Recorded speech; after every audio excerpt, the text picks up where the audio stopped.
बिस्मिल्लाहिर्रहमानिर्रहीम। Dear student, अस्सलाम वालेकुम। मैं हूं doctor Imtiaz Ahmed Khan, chairperson department of law, university of Sahiwal. आज हमारा जो टॉपिक है इंट्रोडक्शन टू लॉ में, वो है काइंड्स ऑफ लॉ। तो काइंड्स ऑफ लॉ में हम सबसे पहले डिस्कस करेंगे substantive and procedural law. What is the difference and what are these and what are there difference.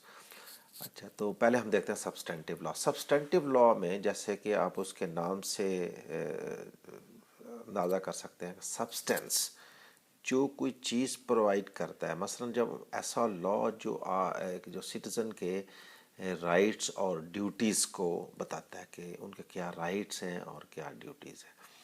तो मसलन जैसे ताज़ीरात पाकिस्तान आपने नाम सुना होगा, पाकिस्तान पीनल कोड।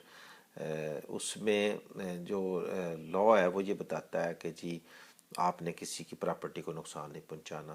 अगर आपने किसी की प्रॉपर्टी को नुकसान पहुंचाया तो आपको ये पनिशमेंट होगी, और ये अब आपकी ड्यूटी होगी कि आपने किसी की प्रॉपर्टी को नुकसान नहीं पहुंचाना। और इसमें राइट ये है कि जी आपकी प्रॉपर्टी को कोई नुकसान नहीं पहुंचाएगा, और स्टेट जो है ना वो आपको आपकी प्रॉपर्टी को प्रोटेक्ट करती है। इसी तरह आपकी जो लाइफ है इसको कोई थ्रेट नहीं है या कोई नुकसान नहीं पहुंचाएगा, आपकी बॉडी को कोई नुकसान नहीं पहुंचाएगा। इसी तरह कोई आपकी चार दीवारी को वायलेट नहीं करेगा, ट्रेसपास नहीं करेगा।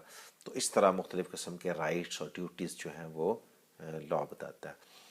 तो इसके अपोजिट एक लॉ है जिसे कहते हैं प्रोसीजरल लॉ। अब एक लॉ ने ये बता दिया कि आपके क्या राइट्स हैं और क्या ड्यूटीज़ हैं।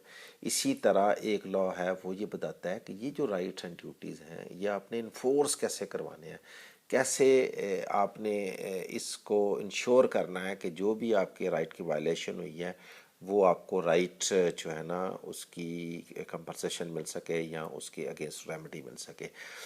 तो ऐसे लॉ को कहते हैं procedural law. The law that provides the procedure for implementation of the rights and duties provided in the law.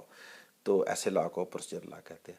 अब हम कुछ एग्जांपल्स देखते हैं सब्सटेंटिव लॉ की। जो सबसे इम्पोर्टेंट सब्सटेंटिव लॉ है वो है पाकिस्तान का आइन, the constitution of Islamic Republic of Pakistan 1973।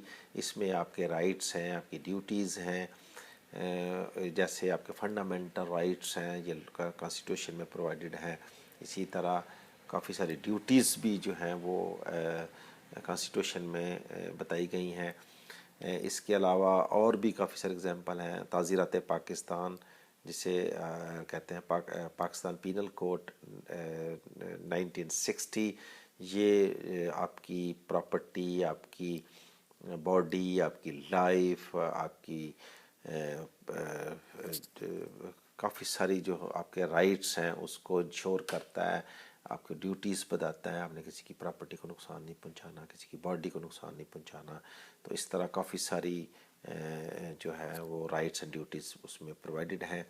इसके अलावा और भी काफ़ी सारी एग्जांपल हैं। द कॉन्ट्रैक्ट एक्ट है जो आपको बताता है कि आपने अगर एग्रीमेंट किया है किसी के साथ और आपके क्या राइट्स हैं, आपकी क्या ड्यूटीज़ हैं। इसी तरह सेल ऑफ गुड्स है, उसमें भी आपको मुख्तलिफ आपकी अगर आपने गुड्स की सेल परचेज़ की है तो उसमें आपके राइट्स और ड्यूटीज़ क्या हैं।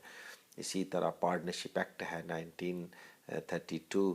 इसमें अगर आप कोई बिज़नेस के लिए कोई एसोसिएशन ऑफ पर्सनस पार्टनरशिप बनाते हैं तो उसमें आपके राइट्स एंड ड्यूटीज़ क्या हैं। इसी तरह कंपनीज एक्ट है 2017 का। अगर आप कंपनी फॉर्म करना चाहते हैं तो फिर आपके क्या राइट्स एंड ड्यूटीज़ हैं। तो इसकी बहुत लंबी एक लिस्ट है। अच्छा, अब ये जो तमाम जो राइट्स प्रोवाइडेड हैं इसमें हम देखते हैं कि इसमें इसको इम्प्लीमेंट कैसे करना है। तो वो उसके लिए प्रोसीजर लॉ है। तो ब्रॉडली स्पीकिंग दो बड़े प्रोसीजर लॉ हैं। एक है कोड ऑफ सिविल प्रोसीजर और एक है कोड ऑफ क्रिमिनल प्रोसीजर। जो सिविल प्रोसीजर कोड है वो आपको मैकेनिज़्म बताता है कि आपने सिविल रेमेडी कैसे हासिल करनी है, आपने कहाँ जाना है और कौन सी अदालत को रजू करना है, और पटिशन कैसे लिखनी है, उसमें क्या चीज़ें ऐड करनी हैं, उसका जवाब कैसे देना है। ये तमाम चीज़ें जो हैं वो सिविल प्रोसीजर कोड में है। इसी तरह जो क्रिमिनल प्रोसीजर है उसमें क्रिमिनल रेमेडी जो क्राइम से रिलेटेड ریمیڈی ہے وہ آپ نے کیسے، اس کا میکانزم ہے، چینل ہے، اس کی کوڈس ہیں، پٹیشنز کے بارے میں، اسی طرح رائٹس کے بارے میں، یہ تمام جو چیزیں ہیں وہ کرمنل پروسیجر کوڈ میں بتائی گئی ہیں۔ تو اچھا، اب اس میں ریشنل کیا ہے؟ ریشنل یہ ہے کہ اگر آپ ہر ایک ایکٹ کے ساتھ جس میں جو سبسٹینٹیو لا اور پروسیجر لا کو اگر ہم مرج کریں تو پھر آپ کو ہر لا کے ساتھ ہر سبسٹینٹیو لا کے ساتھ ایک پروسیجر لا ایڈ کرنا پڑے گا، جو کہ بڑا کمپلیکیٹڈ ہو جاتا ہے۔ تو اس کو براڈلی دو سول اور کرمنل میں ڈیوائڈ کیا گیا ہے، اور سول میں چونکہ سول ریمیڈی، یہ ہم بعد میں ڈسکس کریں گے سول اور کرمنل لا میں کیا ڈیفرنس ہے۔ تو سول ریمیڈی کے لیے ایک علیحدہ میکانزم ہے، پروسیجر کے لیے علیحدہ میکانزم ہے، اور یہ دونوں میکانزم اس میں ڈسکس کیا گیا۔ اچھا، ایک اور بڑی امپورٹنٹ چیز یہ ہے کہ یہ جو سبسٹینٹیو لا اور پروسیجر لا ہے یہ میوچلی ایکسکلوسیو نہیں ہے۔ بعض کا سبسٹینٹیو لا میں کچھ پورشن پروسیجر لا کا ہوتا ہے، اسی طرح پروسیجر لا میں کچھ پورشن جو ہے وہ سبسٹینٹیو لا کا ہوتا ہے، تو دونوں to some extent overlap بھی کرتے ہیں۔ Thank you very much, see you in the next lecture.